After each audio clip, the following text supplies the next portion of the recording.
going on YouTube? It's your boy Reckless here once again. Got another interview for y'all. We're going back to the East Coast this time, another Zoom interview for y'all. And it's my pleasure today to interview a dope artist coming from Staten Island, New York. Really good reviewer. And he also has a new project out right now, right?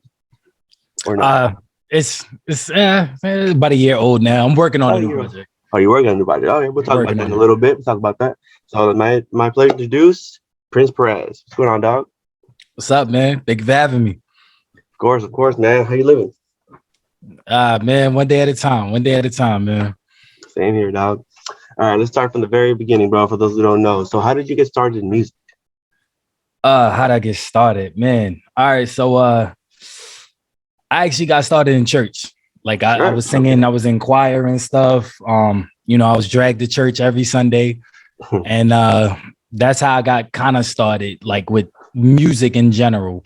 But hip hop was like hearing pun, knowing that, because I'm Puerto Rican, and knowing that a Puerto Rican could do it, that was pretty cool. Cypress Hill. That's literally how I got into hip hop. But music in general really just started from church, and then just listening to like R&B. I got the name Prince because my mom was in love with Prince, like the singer and shit. So, it was just from there, man.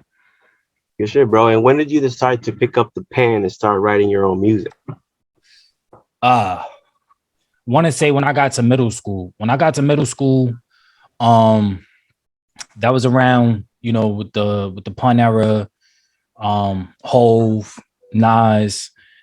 When I got real serious about it, I want to say it was probably around like 8th grade. Ja Rule, Pain is Love. I got the 9th grade. I had Fabulous, Street Dreams. I had Street Dreams before anybody else had it. Like I had the bootleg. I'm not ashamed to admit it. Yeah, I had it before anybody else had it. So then 50 would Get Rich or Die Trying and all that. It was just cool to be a rapper back then. But then it was cool to be like an R&B singer too. So like that's how it really started for me. Like I was Drake before Drake was Drake. Like I was doing the singing and rapping shit before. Like it was really cool to do it. Like Ja was doing it. You know what I mean? LL was doing it too. Yeah, well, he was Drake doing before Drake. Let's be real though. Let's be real about it. He was Drake in an aspect where it was like it was cool to do the girl songs, but he wasn't like he went bubblegum with it, like, but he didn't go full pop. Like he wasn't singing. He was just, doing the I'm gonna rap about a girl and then I'm gonna get a singer to go on the hook. Whereas Drake was kind of like he was doing the like Ja Rule thing, where I'm gonna get a little. Well, Ja Rule was a little raspy with it, but he was, Drake kind of made it cool to be a singer and a rapper together. Mm-hmm. I think it was the new like generations version of like Ja Rule in that case. Then, yeah, right? Yeah, definitely for sure. Yeah, I think it all stems from LL. I have to give him that credit, you know what I'm saying? Because he was like one of the first I saw that was kind of like it's a sensitive side, but he was cool with it. You can knock your ass out. He was smooth. He was smooth, bro. Like, everybody wanted to be LL. You know what I'm saying? Like when you was talking to a shorty back in middle school, you was licking your lips. You know what I'm saying? You was yo girl was set. You know what I mean? So. Yeah, most of them didn't even look good licking her own lips. That's a fact. Not at no 12 years old. No, hell no. It's fucking weird. So talk to me about the music scene in Staten Island. Like, how is it in your borough? Because I know a lot of boroughs like have different things going on, but what's going on in yours? In my borough, we in a weird space right now. Whereas everybody wants to come up, but like nobody wants to be outshined. Instead of like, I really wish my borough was more collective with it, where like we could all like come together. And there's instances like that. Like there's a lot of artists that work with each other, but then there's a lot of artists that don't. Like they won't really rock with you like that. And it's kind of like crabs in a barrel sometimes. It's kind of like, when somebody's coming up, another person will try to bring them down. But for the most part, the community I'm around and I'm in, and I'm a part of, like, we're pretty tight knit. We love to work with everybody. It's never been like a real situation where we's like, nah, I'm not rocking with this person unless like it's a big situation where it's kind of like, nah, I'm not fucking with your whole team, so I can't rock with you personally. But I mean, other than that, I mean, it's kind of like anywhere else when you really look at it. But I think Staten Island's starting to get a bigger name for themselves. Like, because we have Wu-Tang, but like Wu-Tang is the older generation. So now you got like second generation Wu coming up. CJ, he blew up.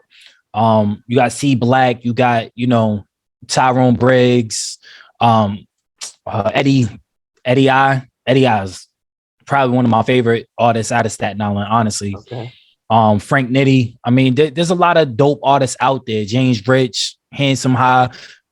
It's mad dope artists out there, but it's right now we all still trying to get recognition as a borough, and it's weird. It's a weird spot to be in, to be perfectly honest with you. Sure. You think you're gonna be like the next artist who's gonna try to like break the cycle of like now no one like working with each other and shit? You think you're gonna be the next kind of artist who's gonna break that mold, or do you think like I'm trying. I'm trying. Like I always reach out to different artists and stuff. I mean, the way I look at it is like the vibe got to be right, and especially when you're an artist and you're a musician, like what voice would sound right on a record. Like where you're going with the direction, and like judging off of people's like music, what feature was kind of gonna bring out the best of in your music. So like I've always like my first album, Prince, I literally like I got a whole bunch of people that I really wanted to work with, but then it also had to make sense. So I literally had to like kind of pick and choose where I wanted the features to go. And I think that's the best type of position to be in when you have a plethora of dope artists that you could work with, like Yum, like Migs and Fluky, and you could just be like, all right, well, this would sound best when you want it, so I'm gonna get you on here, and then you could kind of work that way, Okay. So I want to get to that space where like I could just book a whole 16 hours, and like every hour I have a new artist come in. And we could just work, like that's what I want to get to that point. But it's a work in progress, man.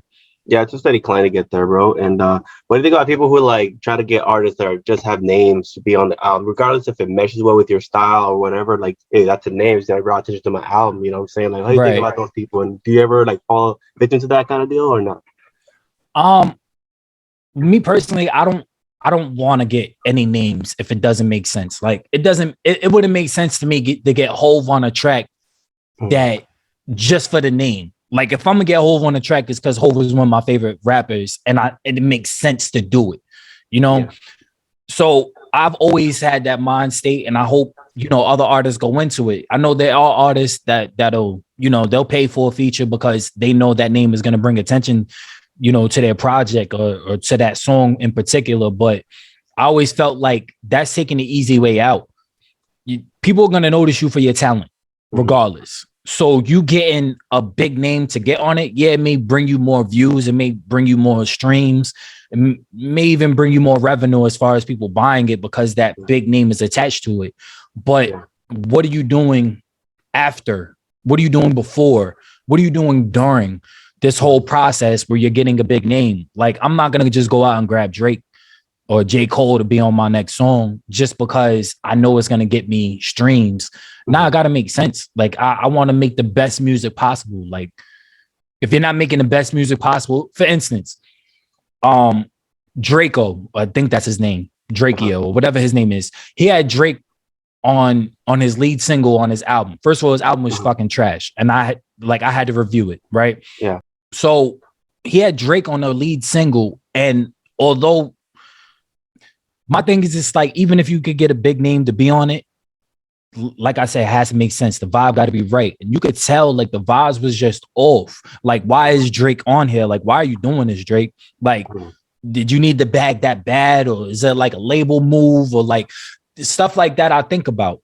So I don't want to be in that position where I'm just getting a Drake feature just because I know Drake is going to, he's going to move my units. Nah, I'd rather get like a lesser known artist and it makes sense for me to do it. And then the song is still going to be fire and I'm not forcing the feature. No, yeah, definitely do because a lot of people do that shit. Like it's like almost a mini like immediate stage you're putting yourself on, and then Mhm. like the people are gonna view it and see it. That's gonna make or Right. break if they like you. If you weren't good on the feature with him, like yeah, I'm not gonna listen to this guy again. I like this verse though, and I'm just gonna keep that and then leave. Right.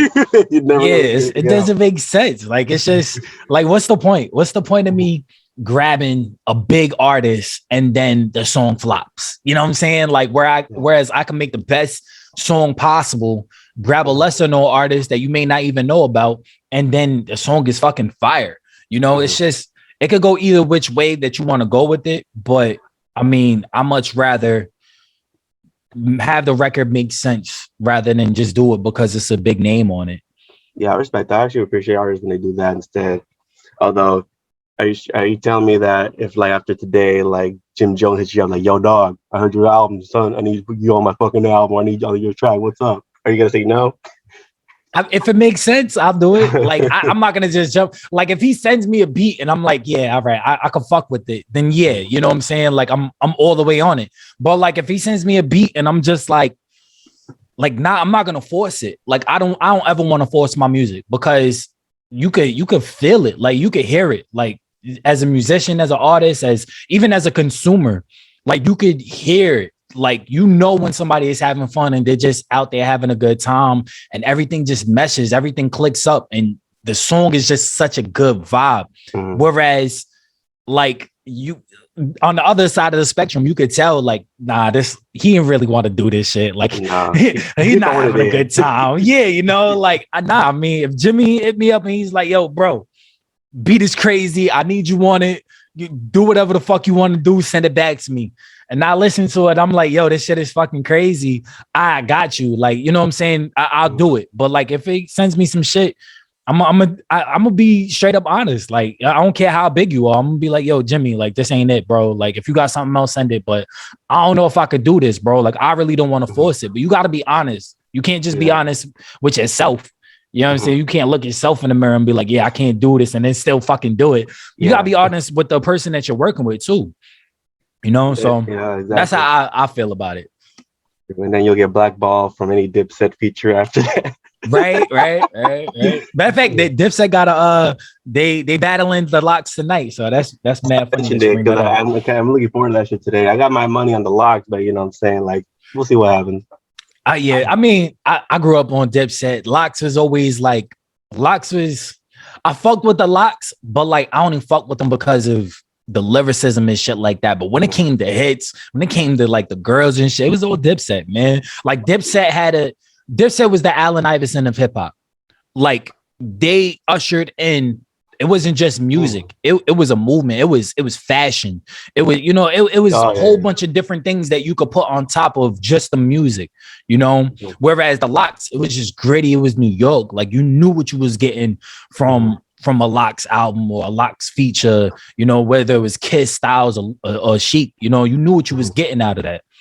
Do that, but also the solos themselves, like it's gonna be also interesting too, because you know the Dipset has good singles. Like you got Joe Santana with Chris Brown, you got fucking Jim Jones like with like the game, different stuff he's done with them. Like, and then you got Styles P and what is it Sheik and all the other people Kiss like and different Chic, shit. yeah. Kids, yeah, the fucking Yeah. Good Time song is one of my favorite songs. I have that shit on like repeat all the time. Fucking stoner bro, so I gotta be fucking having that shit all day. It's like the anthem. I feel you. I feel you. Yeah, but we'll see what's up. What's your main goal in music? What's your overall like thing you want to achieve? I know it may sound cliche, but I want a Grammy. I want the recognition. Nothing wrong with that. You know, I feel that I, exchange you do that. yeah, you know, like I grew up always wanting to go to a Grammys. You know what I'm saying? Like even if I was just nominated, you know, that will be a milestone for me. You know, just to have the recognition that I'm doing something and it's my peers that's judging me, like whether it be a Billboard award or MTV award or Grammy itself, like any one of those, like just to be nominated in one of those, you know, awards or one of those categories, to me, it will be monumental. But where I want to be, I want to be, I don't want to be known as just like, oh, a lyricist or a rapper or a singer or a melody dude. I want to be known as, you know, just a dope artist in general, like somebody that, you know, like is gonna come through and do whatever they can to make the song better, whether it's just laying a hook, doing a verse, or, you know, something. You know, I always wanted to be just a go-to dude, you know. Like when you grow up and you listen to like Wheezy and stuff like that, like Wheezy, he became a household name from just jumping on everything, from doing features, from just showing the fuck up and showing out. Like that's what I want to be known for. Okay. Try to be on everyone's stuff too. You know what I'm saying? Like you leave your mark Facts. everywhere. Yeah. What do you think listeners get from hearing your music? Like if you had to like, you know, judge it. 'Cause I know it's hard to tell, but you know, like, Yeah, what do you think? I think it depends. I think it depends on what you're listening to. Cause I got the sad boy shit. I got, you know, I got the club joints. I got like I don't want to say hood shit because I don't really speak on hood shit too much, but like I'll say like the street shit. Like, you know, like it's not like I'm speaking real hood shit, but it's like I'm speaking like, you know, we on a block type shit. Like I'm talking nice. So I think it just depends on what you're really listening to. You know, I can't really put it in too much of a category. You know, I always feel like I'm like floating in different genres. So I could do the R&B, I could do the pop, I could do the hip hop, I could do the rock, I could, you know, I like to float in between. So I think it just depends on what you really want to listen to. Like, what's your mood? Because I think I got a song for any kind of mood you're wanting to get into or you're in at the particular moment. True that. And how was it like making the process of the first album, Prince? And how come it took a while from like when you first started rapping in middle school to now to drop this project? Well, I had changed my name. I forgot to tell you that. I forgot to send you the links for that, but I had changed my name. I have rebranded myself. So originally I was Young Brighton. And that stuff is still on iTunes. I have a whole bunch of Young Brighton mixtapes on Dat Piff. So when I had kind of like made the transition over to Prince. I just wanted to be a little bit more adult with it. My content was, you know, getting a little bit more, you know, centered. I was figuring out exactly who I was as an artist. So I want to say like Young Brighton was me, just young, dumb, you know, just wanting to do everything and anything and not really have a clear-cut direction. Whereas Prince Perez is more like, it's more me. It's more me finding myself. It's more me honing into, you know, my unique sounds and my unique music. And I think when it came to making the album Prince, because I started Prince back in 2016. So when I released it in 2018, like I was still working through it. Like I'm a perfectionist. So like I didn't want to like release it half-assed. Like the track list that I actually released, like when I released the album, it wasn't even there. Like I think there's like 12 or 13 songs on it.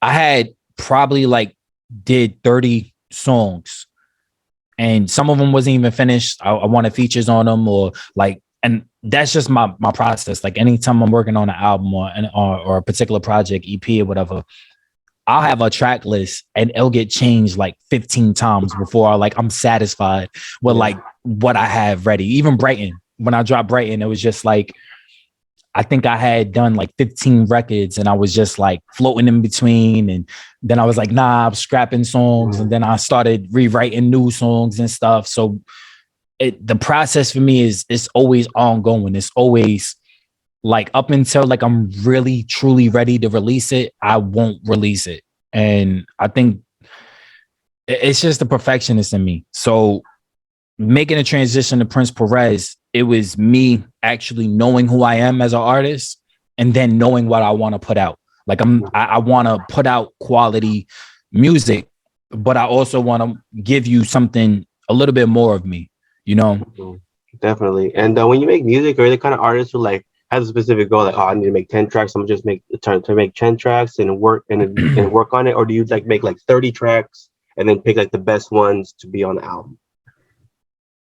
I think it depends. It depends. I always start off with like a track list. Like I think that's where I start off at. Like I have a clear cut like I don't want to say like a clear cut lane, or not a lane, but a clear cut like direction of where I want to actually go with the album. So like Prince, I really wanted to stick to like the R&B pop side. So that's kind of like where I stayed with it.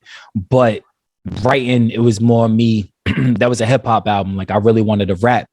And I think I had probably like 12 songs that I wrote down. And I'm like, all right, I'm going to do these 12 songs. And then after I write a track list, then I'm looking for beats that kind of match up to the particular song that I want to do on it. And then once I do that, then I'll start writing. And then once I'm satisfied with what I wrote, then I actually record. So it's like an actual process. Like I literally go through, like right now, for my next, I'm dropping a double, I don't want to say a double EP, but like a double project. So it's going to be Prince Volume 2 and Brighton Volume 2. So that's exactly what I'm working on right now. Volume 2 to those. So it's like, I have everything done, but it's not done. Like I have literally 2 track lists. Prince, I think, has like 9 songs. Brighton has 8. And I think out of all of them, I think I've only recorded 3 from like combined. So I've only had like 3 actual songs recorded, but everything is written out. Like everything is written, everything is ready to, sit here, record, and then go through the mix and mastering process. So that's like literally always my process, because I'm never like really satisfied. Sometimes I'll write 1 verse and then I'll contemplate on doing the second verse. And then I'm like, wait, somebody might sound good on the second half. So let me like get a feature.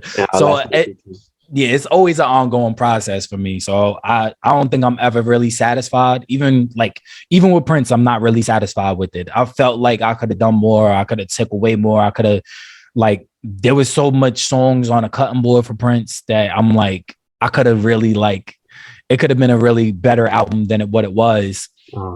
Even with Brighton, like there was so many songs on there that I left off. So I think like going into the process, I really I have a clear cut vision, and then it just gets distorted by the time I'm like ready to record, Definitely. And what was the critical reception from your first album, Prince, to your second album? Like, was there a clear distinction, difference? Was there more hype on one or the other? What's going on with that?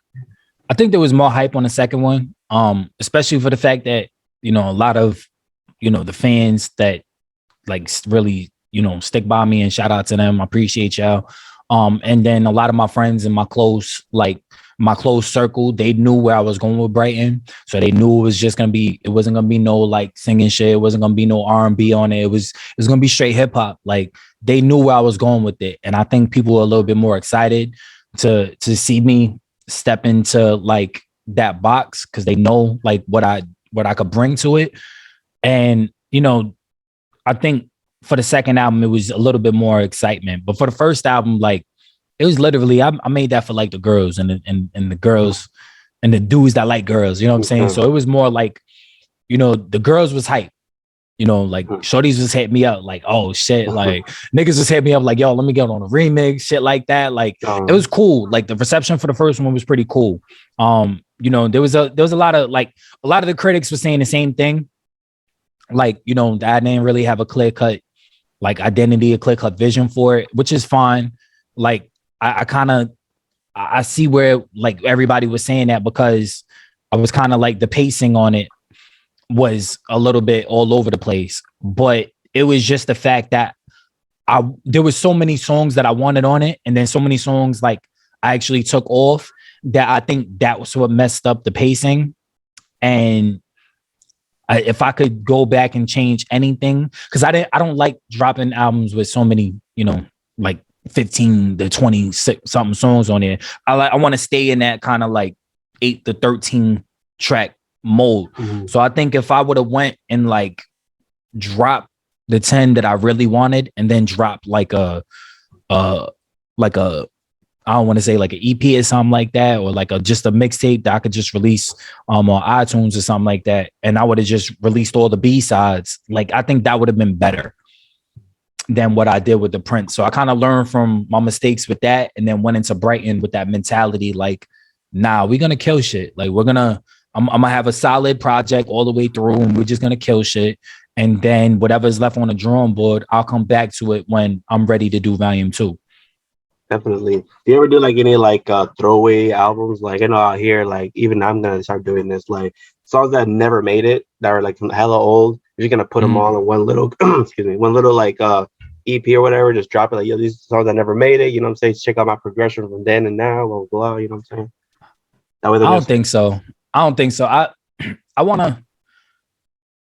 I don't ever like, want to look ahead and, with the deaths and everything of all these artists like, Pop Smoke and Juice World, I think I want to hold on to them just in case like I do pass away, that these songs could be used. Or, even just the verses, somebody could throw it on somewhere, whatever. Like, because they always say like when you die, like, you become the GOAT that you was supposed to be while you was alive, right? So I do want to like, I guess, hold on to them. I'll probably release like them, a couple of them like that I really, really liked and I really wanted to release as singles. But other than that, I'm probably not going to release anything. Like everything is going to be like project or single driven. I don't like tapping into the past or releasing like old shit because the thing is, it's like, you're still constantly working on new stuff. You're still constantly getting better at your craft. You never stop working on yourself and your craft. So I don't want to take a step back and release stuff that's old when I know that I'm getting better. Like if that old stuff comes out, let it be like, feed my family when I pass type shit. True that. Damn, I never thought about that. Now I don't feel like I'm gonna be wasting shit if I do that. I die like, what did he? Oh, he dropped everything, bro. Like, yeah, you know what I'm saying? But so tell me how you hooked up with Not Your Mans and became a reviewer. Like, what qualified you think to be a reviewer for that? Man, shout out Johnny, Walko, Dice, the new guys, Trey. I forgot the other dude's name. I apologize, but yeah, shout out the guys, man. They had reviewed one of my mans, one of my I think it was Squeegeo. Squeegeo is one of he's a dope Staten Island artist. Check out his shit. They have reviewed him, and I'm close with Squeege. So I was like, oh, okay, that's dope. I'm about to drop my album. Let me see if they'll review my shit. So I dropped my shit. It took them like probably like 4 or 5 months for them to really review it. And then once they finally reviewed it, I got my scores and everything, and I took it. And I'm just like, all right, cool. And then I did an interview with them. I did 2 interviews. I did one for Prince, and then I did one for Brighton. And then when I found out that they was, looking for reviews and stuff like that, I actually hit them up, and I was like, instead of just reviewing stuff, I really want to join. Like I want to review shit myself. Like I love music. I love listening to the music, bad or good. I still want to hear, everything that's out there because that's how we get better. You can't just listen to yourself. You have to listen to, everybody else. Music is an ever evolving instrument. Your voice is an instrument. Your music is an instrument, so it's ever evolving. Things is always going to change. I think LL, that's what made LL so great, that he changed with every generation. Like he was relevant for so long because of the fact that he kept changing. He kept evolving, with the times. And I feel like that's the only way that you could really do that. You have to hear the landscape of music where you are right now. Like right now, I'm probably an old head to a lot of the younger artists, but to a lot of the older artists, they old heads to me, and their music is not the type of music that they'll probably listen to from me. And then the newer artists, like their music is not really my cup of tea either. So it goes both ways, but you still have to be willing to listen to, everything that's out there. You have to be willing to see the landscape in order for yourself to continue working on your craft, but also to grow as an artist. That's true, yeah. And when you're doing these these reviews, like, you think this really helped, like, just see the direction you wanted to go in your next project? Did that influence it at all? I do get inspired. I'm not gonna lie. Like there's a lot of projects that I've reviewed, and it has inspired me to, write and stuff. Like I go through extreme writer's block at times. I go up and down with depression, and trying to balance that. So there's times where like shit will depress me. Like if I hear an album that's just like not really good, and it's kind of like, damn, like I really don't want to make music. This like took me out of the mood to do anything. But then there's artists that I listen to, and even like newer artists or like artists I've never heard of, like what's his name? This dude from Indiana, I forget. He dropped the album called King of Indiana. Never heard of him before, and it was like, wow. Like, and he inspired me. Like, he really inspired me to, to make music and stuff. So, like, that made me go into my booth, and I started writing and shit. So, nice. it kind of just depends on where the review is going. It could either inspire me or it could like seriously depress me. Yeah, because I can imagine hearing so much music, even with my own thing when I listen to my regular stuff. Sometimes I hear like an album I like, and I'm like, oh, tell me something like that and shit. I couldn't imagine all the plethora of shit you get. Will give you so many different ideas and inspirations. You know what I mean? So tell me, what's the best piece of advice you ever been given, and what's the best advice you can give somebody coming in the game? Best advice I ever got was from from one of my mentors, who is an engineer and a producer and a rapper himself. And he was just like, never stop being you, and never get comfortable with your lane. Like, I know where my lane is. I know where my niche is. Like, my best music comes from doing the female oriented joints or the club records, but I never get comfortable with it. And I think that's one thing that he really told me is like, don't get comfortable, like push the envelope, like, keep trying to get better at this lane, but also step into other lanes and just try your hand at something new. So one advice I could give to up and coming artists, or artists that are still trying to get established, is just continue to be you, man. Like, don't let anybody like tell you that your music is like, even me as a reviewer, like don't let me or anybody else, get you out of your mold, or like what you think is good. Just because I may think it's trash, somebody else may think it's gold. One man's trash is another man's is treasure. So at the end of the day, like, continue being you, continue doing you. Not everybody's gonna like your music. Not everybody's gonna, like your brand, and always market yourself as a business. Be a business, like what Hov said, I'm not a businessman. I'm a business man. Like, you are a walking business, and brand yourself that way. Like, that's one thing, like, I really learned. Like, you got to really like market yourself. Like, it's not about like, getting other people to try to like, put you out there and stuff like that. Nah, like, you want to be known, you want to get out there, you want other people to see you, you got to market yourself, and you got to come up with a brand and be that brand, period. Straight up, dude. And what's the biggest barrier an artist like you has achieving commercial success? Like, what's in my way? Yeah, like, what do you think, like, well, like, is a big obstacle you have to overcome, as an artist, to reach that commercial success? You know what I'm saying? I mean, for me personally, it's probably, I'm not marketing myself the way I should. I think that if I actually put, because you gotta spend the money. You have to spend the money. Very true. And if you don't spend the money, if you're not invested in yourself, you can't expect everybody else to be invested in you either. So I think for me is, I have a lack of music videos, and I have a lack of self-marketing. And that's the only thing that's really holding me back. But I mean, all that comes with money. And when you got kids, you got, other bills, and you got stuff going on, that's understandable. But you still have to come up with a game plan and come up with a budget and push yourself. You have to market yourself. When I dropped Prince, I marketed the shit out of Prince. Same with Brighton, certain singles and stuff like that. You look on certain of my Instagram, my Instagram videos where I'm marketing, I have like 2, maybe 3,000 views. I could probably have like 20K, 40K if I, put more money behind it, that's just what it is. So I always say that to any artist, market yourself, put money behind yourself, get a team that's willing to push you as well. You can't do anything by yourself, and you can't do anything without money. Period. Very important. Yeah, people need to take note of that because that's a really big thing that can make or break the kind of artist you want to be, man. So facts. Yeah. So what's your top 5 favorite rappers? Ah man, top 5. Yeah. I got Hove.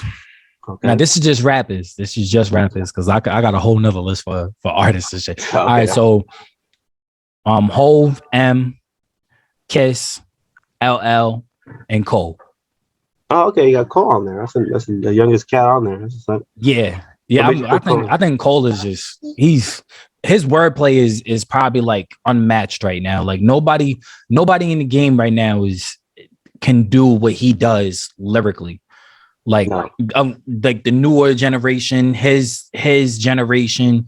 I'm probably in the same boat a little bit, but nobody could do what he does. So Cole just made it to my top 5, to be honest with you. Who is everybody else is Pun, of course. Oh, he took down Pun for Cole? Yeah. I don't know about that one. I mean, I love Pun, but Pun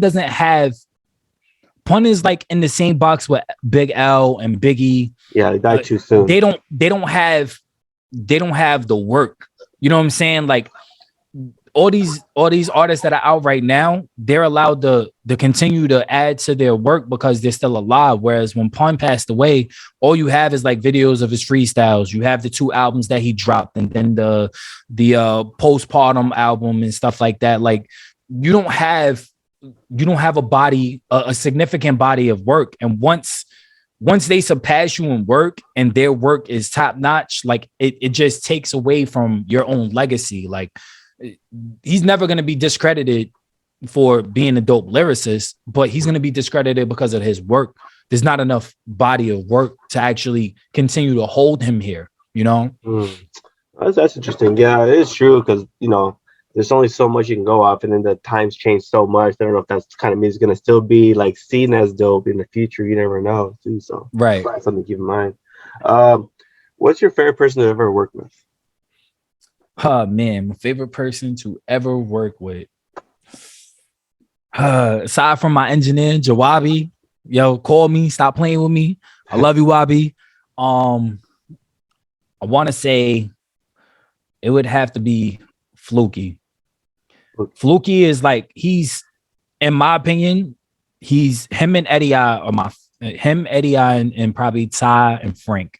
In my opinion, those are the top 5 out of Staten Island, and I left the 5th out purposely because I'm arguably in there, but we're not gonna talk about it.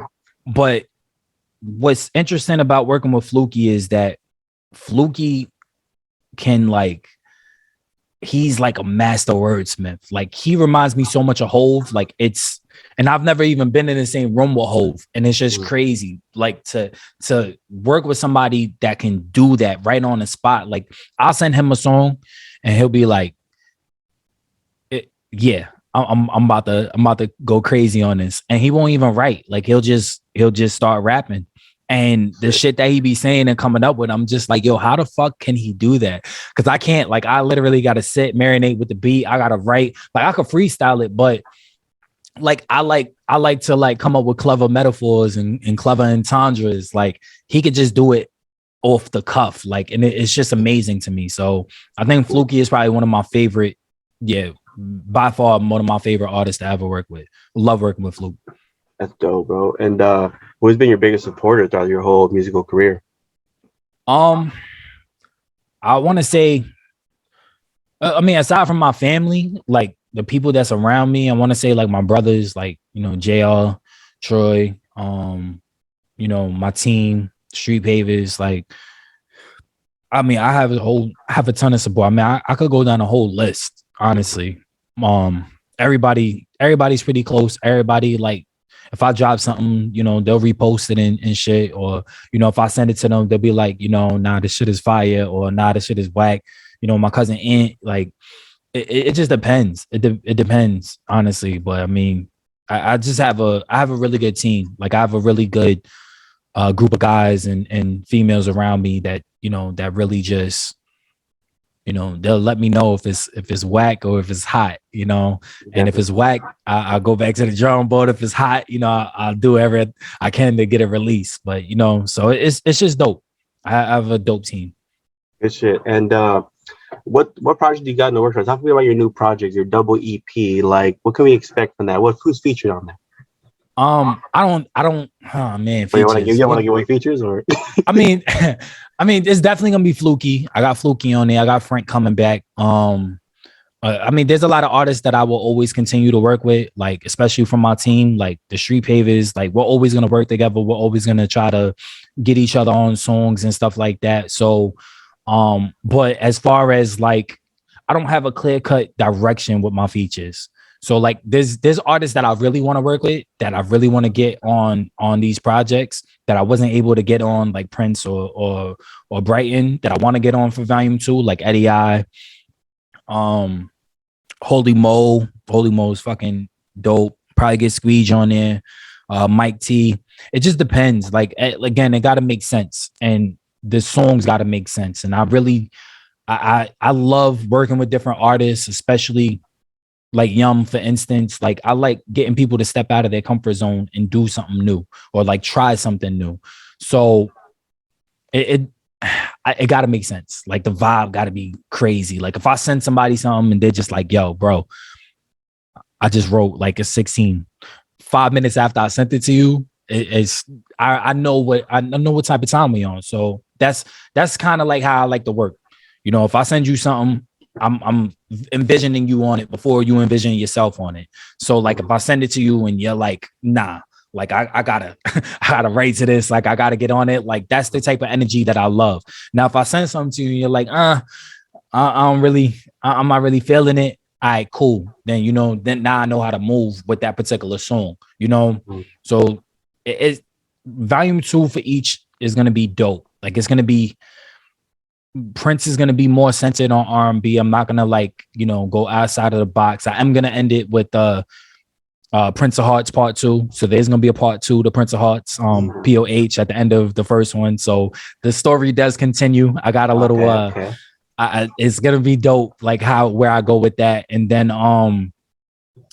Brighton Volume 2 is just going to be nothing but, you know, who I really feel is like, you know, really dope spitters who I really just want to, you know, rap with. So I got Not Your Man's on there. So Johnny D is going to be on there. Dice is going to be on Volume 2. It's going to be dope. You know, it's going to be dope. Like I don't have a clear cut, like a date that I'm aiming for, but I do want the album both albums are going to release within a week from each other. So I think I'm going to drop Prince Volume 2 first, and then Volume 2 to Brighton is going to drop like probably like a week or two after it. So that way I could give people enough time to adjust the Prince before I hit them with some fire ass raps. You know what I'm saying? So okay, how could we then do like a double album or double like shit like that? Like, you know what I mean? Because I know like two different contrasts would be pretty cool, kind of like me versus myself kind of deal. Like, you know, like people have done in the past. I thought about that, and I think I'm still gonna like aim. I may still aim for something like that, but the tricky part with doing something like that is like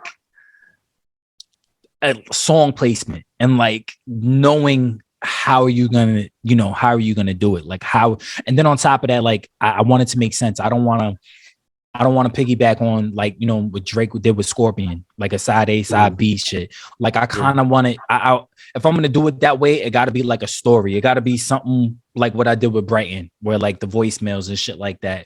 Or you know, Brighton Volume 2 is gonna I'm bringing back the voicemails. It's gonna be you know, some funny ones, some sad ones. I'm bringing back the voicemails, but if I do it for the entire, you know, project, it really got to make sense. And I don't want to over drown it. I want to oversaturate it. So I'm still, that idea is still in the works. But again, like I just want it to make sense. I don't want to just release it because I think it'd be a cool idea, which I do think it's a cool idea. I just, I don't, it everything just got to come together perfectly. So if I could do it and it makes sense, like if I drop like 16 songs and 8 and 8, and I just make it make sense in some way somehow, then I'm gonna do that. But if not, then I'm probably gonna release it separately. Yeah, good shit, bro. We're looking forward to that when it comes out. Anything else you want to add to the people out there at all, bro?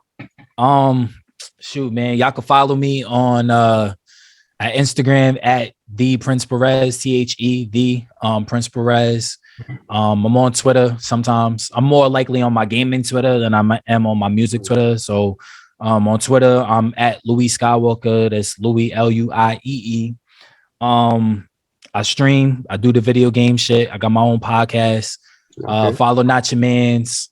Follow the Street Pavers. Album hopefully will come out in December. If not, I don't know what to tell you. I'm still working. I'm still trying to season it. Still putting some adobo on it. So for sure. But yeah, man, I appreciate you for having me.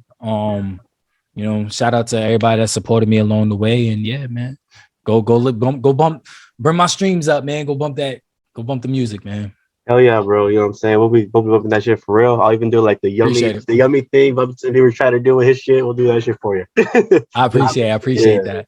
For sure. And so with that, we out. I'd like to thank my guests for coming through. You know what I'm saying? Make sure to like, comment, and subscribe, and hit the annotation bell so you can get alerts. So another interview like this one drops, you'll have it right away on your phone.